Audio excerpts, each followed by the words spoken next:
తిరుమల లడ్డు కల్తీ ఘటనపై నటుడు ప్రకాష్ రాజ్ ఎక్స్ వేదికగా తొలుత తన అభిప్రాయాన్ని పంచుకున్నారు. ఆ తర్వాత నుంచి వరుసగా పోస్టులు పెడుతూనే ఉన్నారు. ఇక జస్ట్ ఆస్కింగ్ అంటూనే ఆయన పోస్టులు పరంపర కొనసాగుతూనే ఉంది.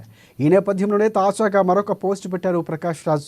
మనకేం కావాలి? ప్రజల్లో మనోభావాలను రెచ్చగొట్టి తద్వారా రాజకీయ లబ్ధిని సాధించడమా, లేక ప్రజల మనోభావాలు గాయపడకుండా పరిపాలన సంబంధమైన అవసరమైతే తీవ్రమైన చర్యలతో సున్నితంగా సమస్యను పరిష్కరించుకోవటమా? జస్ట్ ఆస్కింగ్ అంటూ ఆయన ఎక్స్లో పోస్ట్ చేశారు.